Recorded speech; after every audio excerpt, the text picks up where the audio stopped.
A1.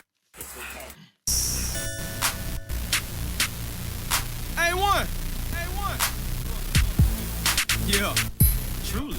Cooler and I'm flyer too. Damn. Cooler and I'm flyer too.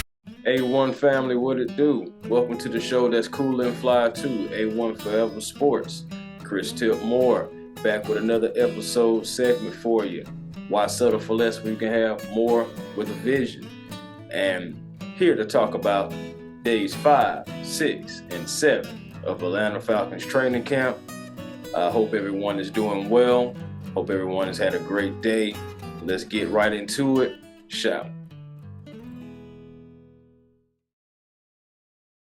On day 5 of the Falcons training camp, the boys got a chance to throw the pads on and get out there a bit.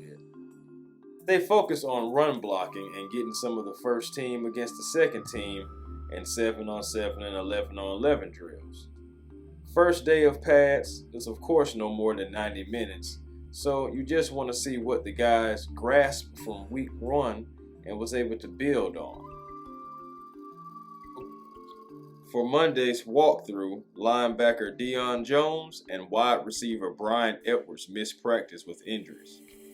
Coach Smith says an update on Jones would come later on in the week, and the Falcons have came out saying that they don't plan on cutting Jones either. Edwards left Saturday's practice with a shoulder injury, and the offensive line battle continued with Drew Dalman running center as he and Matt Hennessey continue to rotate.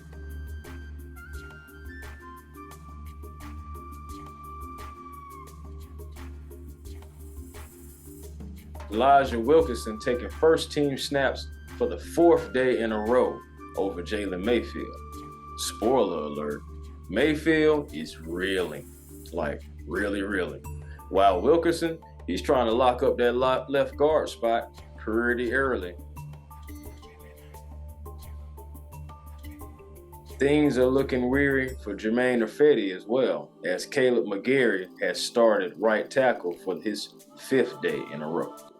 The standout of the day was none other than Grady Jarrett, who coaches are saying he came to camp in great shape and showing it, busting through the offensive line, and also taking his leadership role seriously. That's exactly what you Falcon fans will want to hear about Big Grady.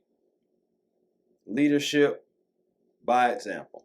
More details, 2nd round draft pick Arnold Ebiketie had a good showing in 11-on-11 drills, stopping and disrupting a few plays, making his presence felt. Like to hear that, hope he builds and continues. Story of the day would be quarterback Marcus Mariota, who is progressing and gaining more of a feel for the offense. Mariota says he wants to earn his spot and as a starting quarterback, and he has a chance as well to prove that he can still start in the NFL. The coaches are keeping it a competitive nature, but it seems after day 5 that Marcus Mariota is the clear-cut starter. Day 6 of training camp, the level of competition was raised up just a notch as the Falcons engaged in 7-on-7s, 11-on-11s, D-line versus O-line, and also some one-on-one battles. Bryan returned from injury wearing a yellow non-contact jersey and was able to get some work in with quarterback Desmond Ridder. Small spoiler, day 7, Edwards was in the same situation, yellow jersey. But unfortunately, injury struck the Falcons when defensive tackle Vincent Taylor tearing his Achilles, taking away some veteran depth. The guys talked about it and called it a big blow to the defense and veteran leadership. We'll get on to the one-on-one battle soon, but Marcus Mariota took most of the snaps with the first team and impressed the coaches with his arm and legs. While day 6 was a slightly more of growing pains for quarterback Desmond Ridder as pressure and game speed was ramped up. Ridder still was able to move the ball, but was unable to score due to a offensive pass interference call and the offense and defense competed against each other fiercely, producing touchdowns, interceptions, run stops, gains, but good play on both sides. I really was pleased to read and see that. Kyle Pitts, man, pretty much dogging linebackers, slot corners alike, looking like he's ready to take the next step in being the leader and the playmaker that the Birds need. Now, as for one-on-one drills, it pretty much was going back and forth. A few things did stand out, though. The competition pillar was still in place, and the guys were battling on every snap. Undrafted free agent defensive tackle Derek Tangelo was a standout and one who was dominant in one-on-one drills. He actually took down Jalen Mayfield and Drew Dalman on separate drills. Very impressive for the undrafted free agent. To end practice on day 6, the Falcons were able to engage in the 2-minute drill. Both first and second teams did well, but to dig a little deeper, guys like Kyle Pitts, Tyler Algiers, and Marcus Mariota were standouts as the first team offense was able to pick up the W and the second team defense was able to pick up a W.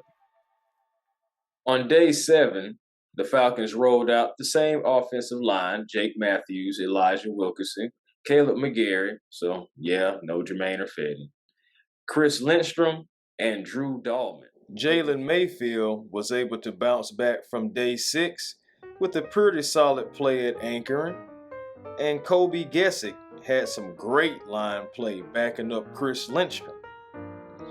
Their entire week, safeties Jalen Hawkins had looked good, and along with Richie Grant showing impressive improvement in starting roles. I believe comfort in knowing the scheme, second-year guys getting more comfortable, is having an effect. The defense as a whole have been excellent, performing overall with draping coverage, sacks, batted balls, and more. Defensive lineman Anthony Rush and running back Damian Williams did not participate in day 7, but they were not injured. Coach Smith is resting players and monitoring their time. This is why Cordero Patterson has been limited to keep him fresh. Smart move. However, with Anthony Rush out, outside linebacker D'Angelo Malone had one of his best days of rushing the passer, busting through the lines and creating free runs at the quarterback. For those who are wondering, no Deion Jones at practice, but Coach Smith suggests that Jones is trending up in the right direction, just no timetable on a return for Jones as of yet. Coach Smith pointed out, even though he is pleased with the quarterback competition, he would also like to see them show the ability to connect more down the field with the deep ball, as the percentage on it isn't very high. It's not just the quarterbacks having accuracy complications. It's also the secondary being a pleasant surprise for the Falcons. A.J. Terrell, Richie Grant, Darren Hall, D. Alford, and a surprise contribution from veteran Mike Ford, who was signed to be on the special teams. Ford has been having opportunities with Isaiah Oliver still working his way back up to speed from injury, wearing a knee brace. The defense is competing, and you really hope to see more improvement from both sides of the ball as we move closer to preseason. It's right around the corner, y'all. Drake London has established his ability to play on the outside, and with recent interviews stated that the game speed is starting to slow down a bit because it is different translating from college to the pros. So I'm glad that it's starting to slow down for him, and London has been showing up in training camp. Big plays after big plays at all 3 stages of the field: short, medium, and long. Very happy to see it. Hope he continues to progress.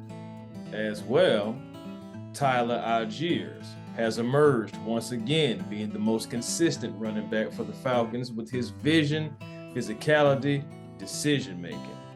With the stingy run defense so far from the Falcons, which is a great thing, there has not been many decent runs. But Algiers has been the one consistent to be able to slip through creases and showing the ability to catch out the backfield. The word for the entire training camp is competition, and it hasn't been a lack of that so far. The Falcons will continue to build on these 7 days and going forward, since they had an off day Thursday with the Hall of Fame game, August 4th. Now, let's get into some players who are flying low but are high on potential. Kick returner / running back Avery Williams. Williams has been on double duty with kick returns and has been putting in impressive work by being used as a scat back type, or like I said in my interview with Aaron Freeman of Locked On Falcons, I see him as a Darren Sproles type of a player. Avery has been stellar, and I believe that he can be used in the offense this year. Watch out for Avery Williams going forward. Cornerback D. Alford. Alford has been competing his tail off. Signed this offseason coming off a Grey Cup championship as a starter, Alford has come to camp ready to play. I like his ability to change directions and actually cover. Yes, he has had some growing pains, but his ability to put it behind him and keep competing is what this team needs. I said before, and I'll say again, I believe Alford will make this team. Just keep grinding, man. Quarterback / tight end Felipe Franks. Franks is the guy I've been most impressed by. Coming from quarterback and lining up as a tight end is a completely different animal. Yet Franks has looked very good at being physical and displaying good hands so far. Franks has been doing so well that Coach Smith has been rooting for him and giving him praise. If Franks can turn into a Swiss Army knife and help this team, I'm here for it. How about you guys, Falcons fans? And one last guy I have to mention. Wide receiver Dame Bird. Bird has been able to break loose a few times, running good routes, showing good hands, and possibly maybe more than just a deep threat, as he's been able to turn a few heads. Watch out for Bird. So what have we learned? Grady Jarrett has shown up and shown out in camp in better shape than he's ever been in, wrecking the line. Marcus Mariota is currently the clear-cut starter, and he's earning his keep. The Falcons, defense to be specific, are playing inspired, competitive football. The second-year guys are looking more comfortable in the scheme, and the new guys are coming in and contributing.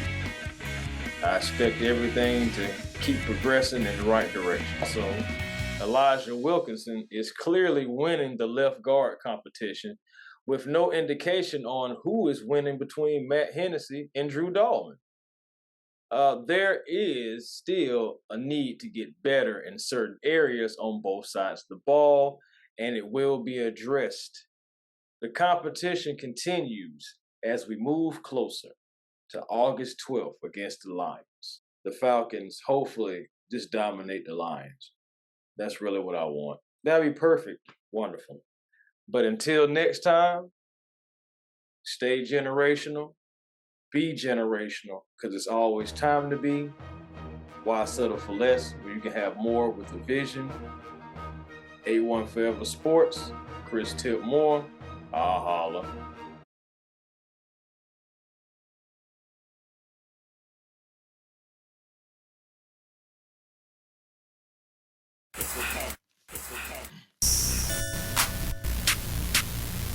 A1.